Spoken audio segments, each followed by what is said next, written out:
Evan Hawley walked through the long metal corridor of Orion 9 space station on his first day of work. He was excited and nervous at the same time. The station was huge, bright, and full of strange alien beings moving in every direction. But this back corridor was different. It was quiet, dark, and almost empty. The sound of the main crowd faded behind him, and only the soft hum of machines filled the air. Evan checked the map on his wrist device again. He was supposed to reach the engineering bay, but he had taken a wrong turn. As he looked around, he suddenly stopped, somewhere ahead. He heard a faint sound. It was soft, trembling, almost like someone crying. He took a careful step forward. The cry became clearer. It was not human, but it carried pain, fear, and exhaustion. Evan turned the corner slowly, unsure of what he would find. There, near an old supply crate, sat an alien woman curled on the floor. She held a small child wrapped in worn cloth. Her skin was pale blue, her hair silver and tangled, and her eyes tired as if she had not slept for days. The child looked weaker than she did, coughing softly into the cloth. When the woman saw Evan, she gasped and tried to stand, but her legs shook and she fell to her knees again. Evan hurried toward her, but before he could reach her, she lifted her hands in a desperate plea. Please, human, give me work, any work. I will do anything, even if I must give you my body, she said with a weak, trembling voice. Evan froze. He had not expected that. His heart dropped as he watched her bow her head in shame. People walked by the far end of the corridor. Some looked in their direction but quickly turned away. No one wanted to get involved. No one cared. Evan bent down slowly. Hey, don't say that, he whispered gently. I'm not that kind of man, just please stand up. But she shook her head, still kneeling, her hands pressed against the floor, her body shaking with fear and desperation. My name is Lyra, she said. I am Valen, my kind. No one gives us work, no one helps us, they only use us, please. My child is sick, he needs medicine. I cannot buy anything. I will give you anything for help. Her voice cracked as she held her child closer. The small alien boy coughed again, a painful, weak sound that cut through the silence. Evan stepped closer and carefully helped her sit against the wall. You don't have to offer yourself, he said softly. Just tell me what happened. Lyra looked around in fear before speaking. I escaped, she whispered. From a mining colony, the gangs there. They own us. We are not workers to them. We are property. She lifted her sleeves slightly. Evan's eyes widened. Burn marks, deep and rough, circled her wrists. The shape of metal cuffs heated again and again. They punished us if we slowed down, she continued. They punished our children if we resisted. Her voice fell to a small trembling whisper. They said if we tried to run, they would take our children away forever. Evan felt anger burn in his chest. Who could treat anyone like this, especially a mother and her child? She lowered her head again. I have nothing left, she said. I cannot go back. I cannot work here without papers. Please, human, even if you only need someone to clean. I will do anything, just don't leave us. For a moment, Evan did not know what to say. This was supposed to be an easy morning, a simple first day on a new job. Yet here he was, facing a mother who was ready to give away her dignity for a chance to save her child. Evan looked down the corridor. He noticed 2 station patrol officers walking casually. When they saw Lyra, they frowned and whispered to each other. Then they turned away quickly, as if she did not exist. It was clear, to most people, she really didn't exist. Evan kneeled beside her and took a slow breath. Lyra, he said. I don't know how yet, but I will help you. She stared at him, shocked, as if she had never heard those words in her life. Why? Why would a human help a Valen? She whispered. Evan smiled gently and shook his head. Because you're a person, he said. And your child deserves to live. At that moment, footsteps echoed in the corridor. Heavy, fast, urgent footsteps. Lyra's face turned white with terror. She grabbed her child and pressed him close. "They found me," she whispered. "They are coming." The first day of Evan's job had just become the most dangerous day of his life. Evan did not have time to think as the heavy footsteps grew louder in the corridor. Lyra held her child tightly against her chest, her breathing fast and sharp. Her eyes darted left and right. Like a trapped animal searching for escape, Evan gently placed a hand on her shoulder, trying to calm her trembling body. "Lyra, listen to me," he whispered. "We need to move now." She nodded quickly, wiping tears from her cheeks with the back of her hand. But her legs were shaking so badly she could barely stand. Evan supported her with one arm as they slipped behind a stack of old supply crates. The shadows there were thick enough to hide them for a moment. Two armored men turned the corner. Their boots hit the floor with cold, metallic thumps. They wore dark uniforms with a strange symbol etched on their chest plates, a claw wrapped around a star. It was not the symbol of any official station security. It looked more like a gang mark or private hunting squad. One of the men spoke, his voice rough and cruel. "The runaway female is somewhere in this sector. Boss wants her alive this time," the other replied. "But the kid, if he slows us down, we leave him." Lyra covered her child's mouth with her hand to silence his cough. Her whole body shook as she pressed herself closer to the crates. Evan felt his stomach twist in anger. How could they talk so easily about abandoning a child? The men walked forward, scanning corners with small blinking devices. Evan knew they had only a few seconds. When the hunters turned down the next corridor, he leaned close to Lyra's ear. "Come on, we have to go before they circle back." He guided her through a service passage that only workers used. Pipes ran over their heads like giant metal vines. The air smelled of rust and warm steam. Lyra moved slowly, carefully, afraid that her child's coughing might echo. After several minutes, they reached a small maintenance room. Evan locked the door and helped Lyra sit on a crate. Her arms were wrapped protectively around her child. Her eyes kept watching the door as if she expected it to burst open at any moment. "Lyra," Evan said softly, "I need to know what really happened to you. I can't help you without understanding." She stayed silent for a long moment. Then she lowered her gaze to her child and began to speak in a trembling voice. "We are Valen," she said. "Our race was peaceful once. We lived on a small planet with no armies, no weapons, only nature and family. But when the miners came, everything changed." She rubbed her wrists again, almost unconsciously. "The corporations took our land first," she whispered. "Then they took our freedom." Evan listened carefully as she continued.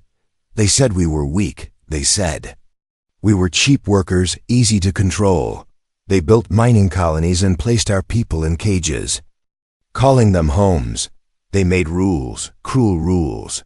If we did not work fast, they hurt us. If we tried to escape, they hurt our children." Her voice cracked, and she held her child even closer. "1 year ago my mate died," she said softly. "He refused to give them information, so they punished him. They punished all of us." Evan felt a tightness in his chest. Every word she spoke carried years of pain, years of fear. She continued speaking, though her voice shook, like it might break. "I wanted to run many times," she said. "But my son, he was born with weak lungs. He is always sick. The colony did not give him real medicine. They said he did not deserve it. They only gave him something to keep him quiet, not to heal him." Evan looked at the small boy. His breathing was faint, his skin pale. It was clear the child needed help fast. Lyra wiped her tears and looked into Evan's eyes. "When the disease spread in the colony, many of our children died. I heard the humans in charge whisper that the sickness was not natural, that it was made, created. So our people would not rise, so our people would stay weak." Evan's hand clenched into a fist. Someone had made a disease for control, a disease that hurt children the most. It was beyond cruel. It was monstrous. Lyra's voice fell to a whisper. I ran because I thought my son would die if we stayed. I knew they would come for us. I knew they would hunt us. But I had to try. She looked at Evan with hopeless eyes. I did not expect anyone to help us, she said. Humans never help Valen. They only look away. Yevon kneeled in front of her and gently touched the child's forehead. Lyra, I'm not like them, he said quietly, and I'm not leaving you. For the first time, a small flicker of hope appeared in her eyes, but the moment was short. A loud beep suddenly echoed in the hallway outside the maintenance room. A scanning device, searching for life signs, searching for them. Lyra gasped and held her child tightly. Evan stood up and took a deep breath. Stay behind me, he said. No matter what happens, I won't let them take you. The truth was out now, and the danger was even closer than before. The loud beeping outside the maintenance room door continued for several seconds before fading away. Evan waited, tense and silent, listening for footsteps. Lyra held her child close, rocking him gently as if the movement alone could protect him. Only when the hallway fell quiet did Evan slowly unlock the door. He peeked out, scanned the corridor, and finally nodded. They moved to the next sector, he whispered. We have a little time. Lyra followed him carefully, still weak and unsteady, her arms tightening around her child with every small sound they heard. Evan led them through a maze of service tunnels. He knew these passages well. Every engineer trainee studied them in case of emergency. But today they were not just escape routes, they were lifelines. After several turns, they reached a heavy metal door marked Engineering Bay 3. Evan pressed his access card, and the door slid open with a soft hydraulic hiss. Inside the workshop, warm lights glowed over rows of tool racks, half-finished machines, humming generators, and a large hollow table in the center. This was supposed to be the place where Evan started his new job. Today, it became a shelter instead. You will be safe here for a while, Evan said gently, helping Lyra sit on a soft padded bench in the corner. She looked around the workshop with surprise. You trust me enough to bring me to your workplace, she whispered. Evan nodded. You needed help, and this is the only secure place I know. Lyra lowered her head, grateful but also confused. No one had ever offered her safety like this. Her child let out a weak cough. Evan quickly moved to the medical supply cabinet and pulled out a portable scanning device. Let me check him, he said. Lyra hesitated, fear flickering in her eyes. Is it safe? She asked. I promise it is, Evan replied.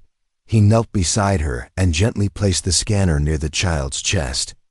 Blue light spread over the boy's tiny body, revealing layers of organs and tissues in a floating hologram. Evan's eyes widened. Something was very wrong. The child's lungs showed dark patches, unnatural patterns, almost like a design rather. They're an infection, Lyra, Evan said quietly. This doesn't look like a natural sickness. She closed her eyes as if she already knew. I heard whispers in the colony, she murmured. They wanted Valen children weak, so parents would obey. Evan felt anger rising again. He turned the scanner for a deeper reading. The dark patches glowed with traces of synthetic compounds. Someone had created a disease, a weapon hidden inside children. This is engineered, he whispered. This was made in a lab. Lyra's hands shook. So they poisoned him, she said, tears forming in her eyes. They hurt our babies to control us. Evan reached out and placed a comforting hand on her shoulder. We will fix this, he said. I'll find a cure, but first you need a safe place to stay. Lyra looked confused. You would do that for us, she asked. You would risk your job. Your life. Evan gave a small, sad smile. Some things are worth risking everything for. To distract her from her fear, he showed her the workshop. You said you can work, he said. Can you help me sort these tools into categories? Like wrenches, calibrators, and small parts. Lyra blinked in surprise. You want me to work here? Yes, Evan replied without hesitation. It's a real job, not something forced, not something humiliating. You help me, and I help you. Her expression softened. a look of hope spreading across her tired face. She gently set her child beside her and moved toward the tool racks. Her hands were still shaking, but she forced herself to focus, piece by piece. She began organizing the tools. She touched each item carefully, almost reverently, as if afraid they would break. But she worked hard, faster than Evan expected, even with weakness in her limbs. She was skilled, precise, and determined. "You're good at this," Evan said with a smile. Lyra looked down shyly. "In the colony, we learned to work fast," she said softly. "If we didn't, we were punished." Evan's smile faded when he heard that. He walked to her side and gently raised her chin so she looked at him. "You don't have to fear that here," he said. "No one will punish you, not ever again." Before she could answer, the workshop alarm suddenly flashed red. A warning message appeared on the hollow table in large glowing letters. "Unauthorized life sign detected scanning active sectors," Lyra gasped. "They are tracking us," she whispered. "They know we are here." Evan grabbed his toolkit and locked the door. He turned to Lyra with determination hardening in his eyes. "If they want you," he said, "they'll have to go through me first." The workshop suddenly felt much smaller. The danger was growing. And Evan's choice now carried consequences he never imagined. Asterisk red light continued to flash across the workshop walls, bathing everything in a warning glow. Lyra pulled her child close, fear tightening every muscle in her body. Evan rushed to the hollow table and tapped the controls, trying to understand what triggered the alarm. The screen showed a map of the engineering sector. A pulsing red dot was moving toward them, slow but steady. "That's a life sign scanner," Evan said quietly. "It's searching each room one by one." Lyra's breathing turned sharp and uneven. "They use those scanners in the colony," she whispered. "They came at night. They checked every sleeping room. Anyone hiding was taken away." Her voice trembled. "And they never returned." Evan clenched his jaw. "There's still time. The scanner hasn't reached this bay yet." Suddenly a loud clang echoed down the corridor outside. Boots, multiple boots, heavy and synchronized. The same armored hunters from before were coming closer.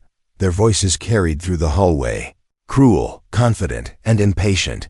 "Sector 2 is clear," one man said. "Move to Sector 3.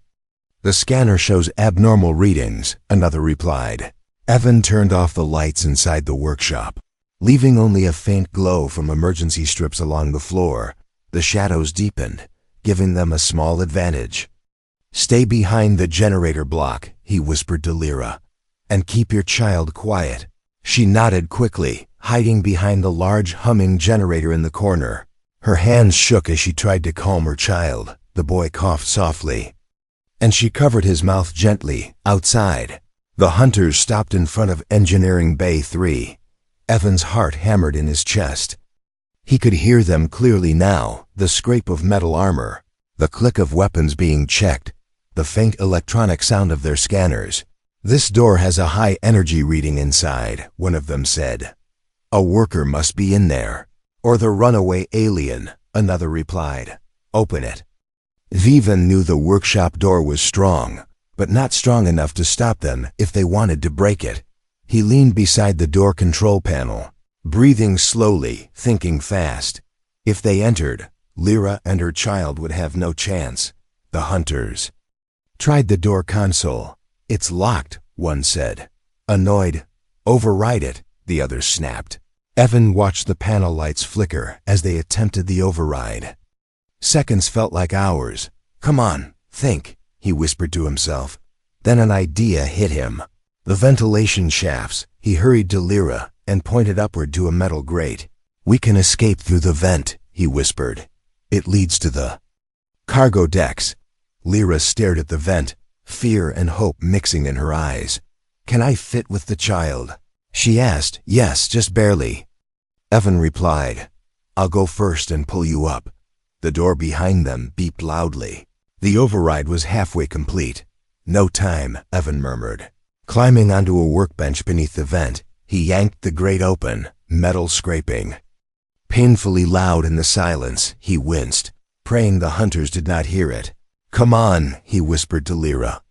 Quickly, Lyra climbed onto the bench with difficulty. Holding her child tightly, Evan reached down and pulled her up, guiding her into the narrow tunnel. Her breathing grew shallow as the tight space closed around her, but she forced herself forward. Evan climbed in after them and slid the grate back into place. Just as he secured it, the workshop door gave a final loud beep and slid open. They froze, holding their breath. Below them, the hunters stepped inside, heavy boots shaking the floor panels. "It's dark," one said. "They were here," another replied, scanning the floor. "Look, tools are moved." And someone was using the medical scanner. Their footsteps spread across the room as they searched every corner. Evan, Lyra, and the child stayed still, hidden in the vent. Evan could see the hunters through the narrow slits in the grate. Their armor gleamed under emergency lights, their weapons ready. Then one of them stopped near the generator. He crouched and studied the floor. "Footprints," he said. "Small ones and a larger pair. They were hiding here." Lyra closed her eyes tightly, trying not to sob. Her child whimpered softly, and she pressed him close. Evan gently touched her arm, silently telling her to stay calm. The hunter stood up and raised his scanner. "It says they're still close," he growled. "Search the vents." Evan's stomach dropped. They had seconds. He motioned for Lyra to crawl faster through the narrow tunnel. The metal was cold, scraping their knees and hands as they moved. Behind them, they heard the hunters dragging a ladder into the room to reach the vent. "Hurry," Evan whispered. "Hurry." The vent split into two paths. Evan grabbed Lyra's shoulder and pointed right. "That one leads to the cargo lifts," he whispered. "It's our only chance." Voices echoed behind them. They went into the shaft. "Track them." Lyra crawled faster, desperation giving her strength she did not have before. Her child clung to her with weak little hands. Evan followed close, ready to shield them if the hunters fired into the vent. Finally, they reached a vertical drop down toward the cargo bay. Lyra looked at Evan with fear. "We jump," he whispered. "I'll catch you." She gathered her courage and slid down, holding her child tightly. Evan followed right after. They dropped into a dark storage area filled with crates. For a moment, everything was silent. Then Evan heard the voices far above them in the vent. "They're getting away. Move to cargo deck." Evan grabbed Lyra's hand and pulled her behind a large crate. Breathing hard but alive, they escaped the hunters. For now. But the chase was far from over. The cargo deck was dark and cold, filled with towering crates stacked like silent metal giants. Evan guided Lyra deeper between them, moving fast but carefully. Above them, faint echoes of the hunters' voices vibrated through the vents. The tension in the air felt thick, almost heavy enough to touch. Lyra clutched her child tightly, exhausted, shaking, but still trying to stay quiet. Her breathing came in short, painful gasps. Evan could see her strength fading. He knew they could not keep running forever. Her child coughed again, weak and slow, and the sound stabbed through the silence like a blade. Evan crouched beside her and checked a small wrist screen. It showed the layout of the station and the hunters' last known position. "They are spreading out," he whispered. "They will search this whole deck." Lyra lowered her head, her voice breaking.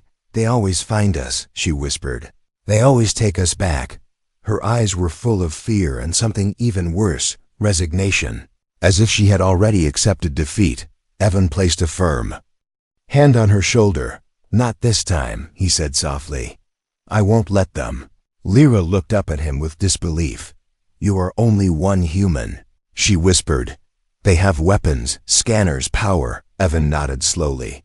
"Yes, they have all of that," he said. "But I have something they don't." She blinked, confused. "What do you have?" she asked in a trembling voice. Evan looked at her, then at her child. "A reason to fight," he said. "A reason strong enough to risk everything."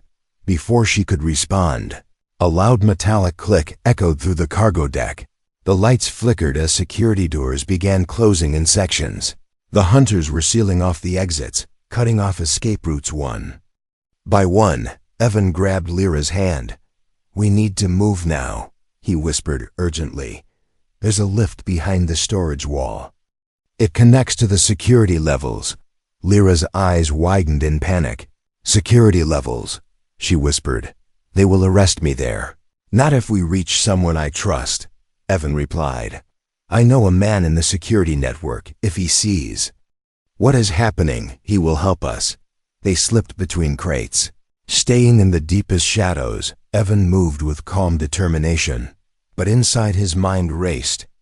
He had only been on this station for a few hours, but he had already broken rules, helped fugitives, and now he was planning to expose a criminal network. He was risking his career, his safety, even his life. But something inside him had already decided he could not walk away. The lift door came into view, hidden behind old cargo units. Evan pressed the call button. A soft hum echoed as the lift descended toward their level. Lyra held her child close and watched the shadows nervously. Suddenly, a sharp voice rang out from the darkness. Evan turned sharply. A hunter stepped between the crates, weapon drawn, armor gleaming under the emergency lights. His eyes locked onto Lyra instantly. A cruel smile spread across his face. "You made this difficult," he said. "But it's over." Lyra froze, tears filling her eyes. Her child whimpered weakly. Evan stepped in front of them without hesitation, his body tense, his jaw tight. "She's under my protection," Evan said. "You will not touch her." The hunter laughed, a cold mocking sound. "A human protecting a Valen," he said. "What a joke." Evan didn't move. His voice remained steady. "You hurt innocent people. You use children as tools. You think no one will stand against you, but you're wrong." The hunter raised his weapon. "And what will you do, engineer?" he sneered. "You have no power." Evan pressed a small device on his wrist screen. A bright flash erupted from a nearby crate as Evan activated an emergency power relay. The explosion wasn't deadly, but it was loud and blinding enough to shock the hunter backward. Evan grabbed Lyra and pulled her into the lift as the doors opened. He slammed his hand on the control panel. The lift shot upward just as the hunter recovered and fired a shot that struck the closing doors. Sparks flew across the metal surface. But they were safe for the moment. Lyra clung to Evan's arm, trembling. "You did that for us," she whispered. "You fought for us." Evan exhaled slowly, finally letting the tension leave his body. "You and your child deserve more than fear," he said. "You deserve freedom, safety, and a chance to live." Lyra stared at him with wide, shining eyes. "No human has ever said that to me," she whispered. "No human has ever cared." Evan looked at her with a serious calmness.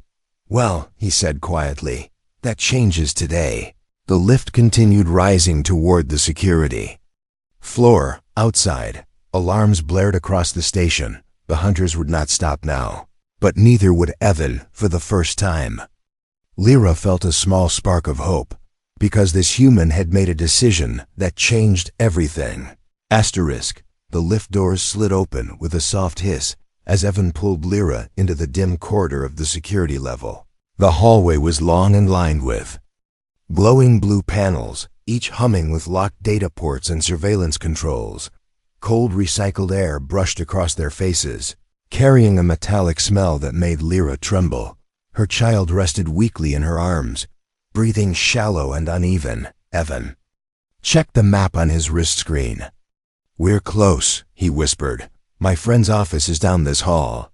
Before they could take another step, an alarm screamed through the level. "Unauthorized presence detected." All security teams respond. Lyra flinched at the echoing mechanical voice. "They are coming," she whispered, gripping her child tighter. Her fear was deep, raw, almost a living thing inside her chest. Evan nodded, his jaw set with determination. "Yes, they're coming," he said. "But so are we." He guided her down the corridor, moving quickly but carefully. Every door they passed carried the risk of guards inside. Every corner could hide danger, yet Evan did not slow down. They reached a crossway where three paths joined. Evan stopped and checked the map again. "We need to go left," he said. "Just a few more meters." But as they turned, a group of armed guards stepped into view from the far end of the corridor. Their helmets glowed with scanning lights, and their rifles hummed with charged energy. Lyra gasped and stepped back instinctively. Evan quickly pulled her behind a support pillar. "Stay quiet," he whispered. "Don't move." The guards talked among themselves, unaware of how close they were. "I heard hunters are already here," one guard grumbled. "Why are we dealing with their mess?" "They pay well," another replied. "And they want this woman badly." Lyra's breath shook. She pressed her child's face into her shoulder, trying to silence his tiny coughs. Evan peeked from behind the pillar, calculating the distance.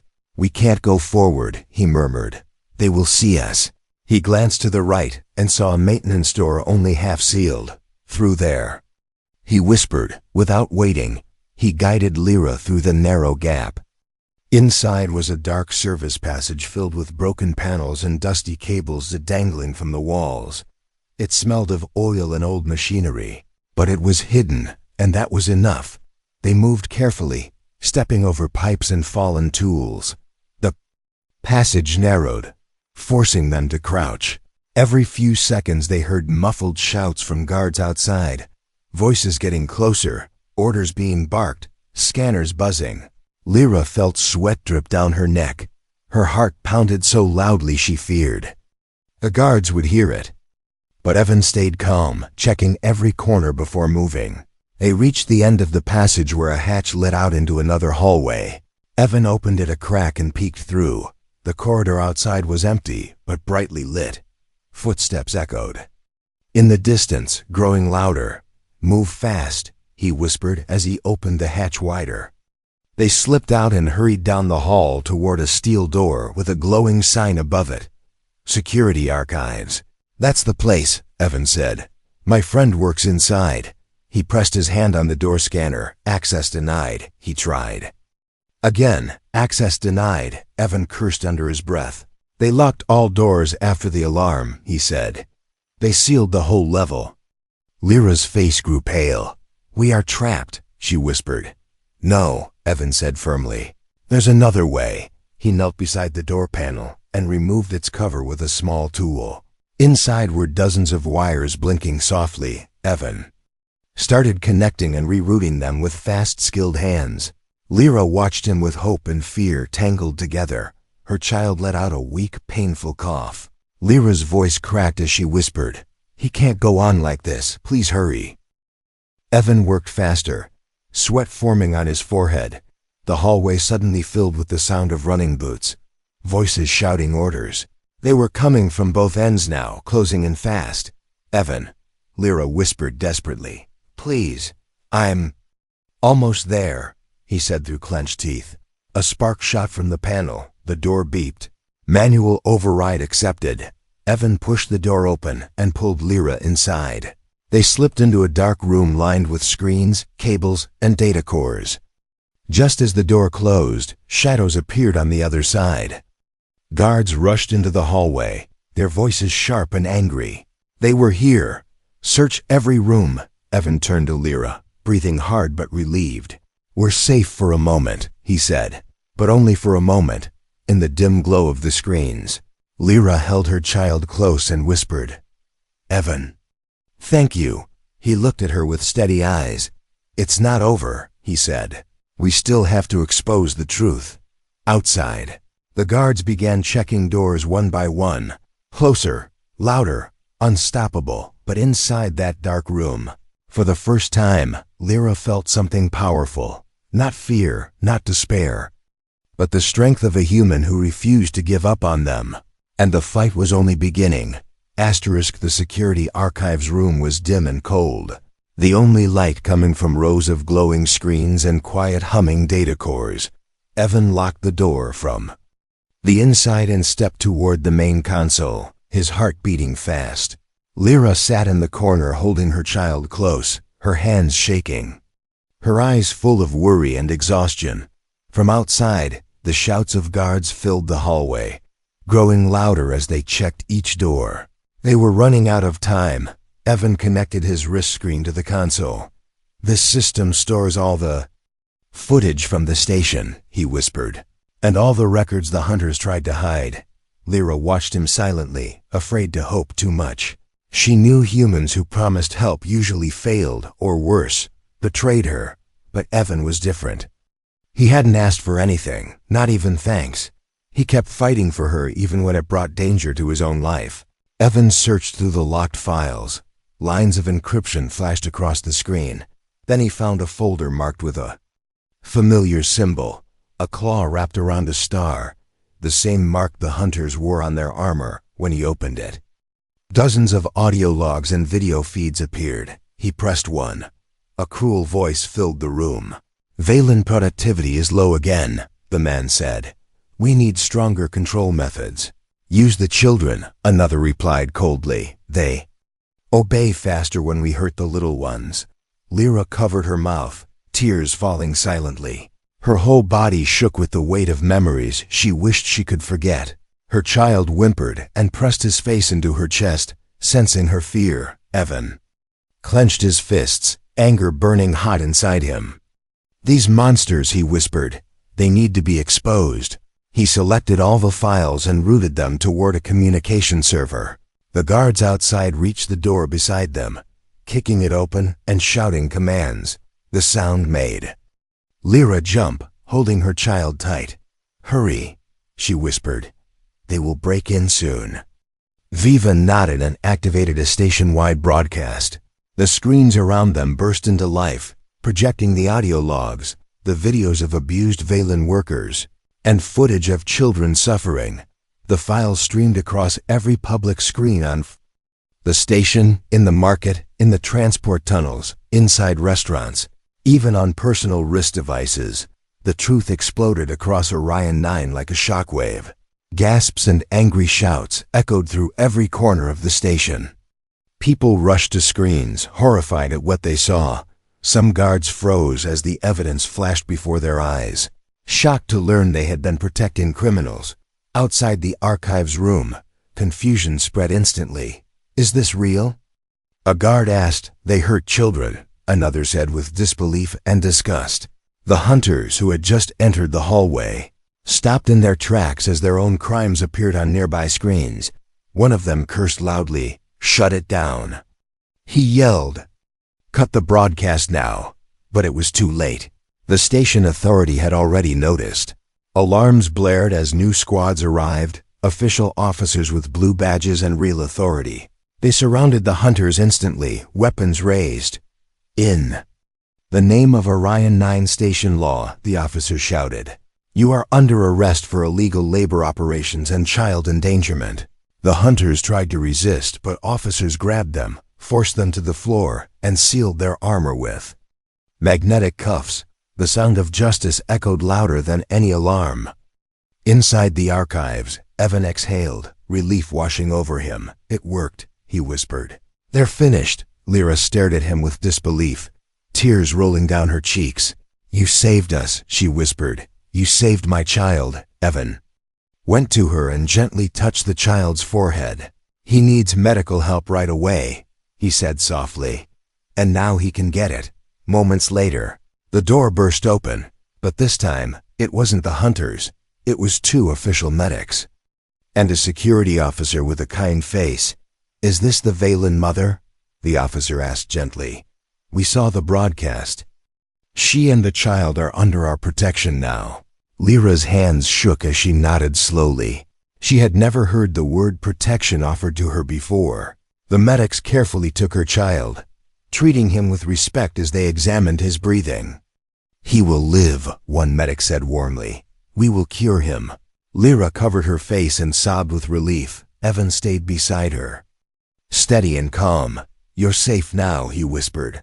"No one will ever hurt you again." Later, after hours of treatment and statements, Lyra and her child were given legal status, protection rights, and a safe place to stay. The hunters were taken away in chains, their empire destroyed by one human's courage. Lyra approached Evan with her child in her arms, his breathing stronger now. She looked at Evan with a mixture of gratitude and disbelief. "I had nothing," she whispered. No home, no hope, no future. And then you appeared, Evan smiled softly.